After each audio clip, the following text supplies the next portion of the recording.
I ćao svima ljudi, ja sam Nexus Valas, dobro došli u moj video. Ljudi, ovo nije gaming video, ovo će biti jedan vlog. Prvi put da snimam vlog na svom kanalu. I, ajde ovako, naime, nalazim se u Grčkoj. Iza mene, evo kao što vidite ovdje, moj hotel. Ima 3 zvezdice, ali on ima po meni mnogo više 3 zvezdice. Zaslužuje najmanje 4. I sviđa mi se ovdje, evo izdvojio sam 5 minuta da snimim ovaj video, pobegao sam s plaže.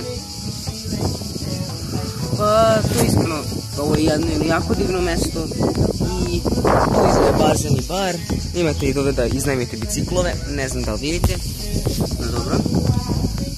I odlučio sam ja se malo da popričam s vama, ja evo trenutno ovdje uživam, uživat ćete i vi.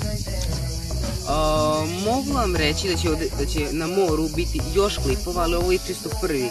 Danas mi je, jezdam i danas drugi dan, ali jučer ništa nisam stigao da snimim. Zato što ipak jučer smo tek došli ovdje. I nisam htio da snimam kako prelazimo granicu i tako nešto, zato što čisto, jer roditelji su mi rekli da to ne snimam. I da policija ne posumnje jednostavno. Da, rekao sam bio na plaži, evo tu dokazu samo sam obučen u kupaće gaće.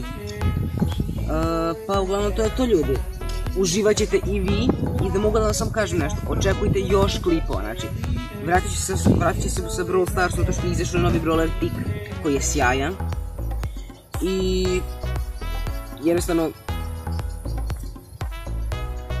očekujte me, neće biti baš daily, ali očekujte nove klipove. Teo sam čisto napravio sam čisto pauzu zbog pakovanja i zbog ovoga.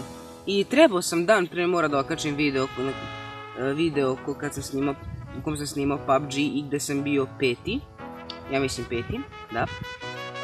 Ali problem je u tome što je video jako dugačak. I bez obzira što sam ga ubrzao, ima otprilike oko 20 minuta. I okačit ću ga posle. Znači obećavam doći taj video. I ubacit ću neki mix muziku i tako nešto. No dobro je da vas ne opterećujem više, to je bilo to za ovaj video i vidimo se u sljedećem. Ćao!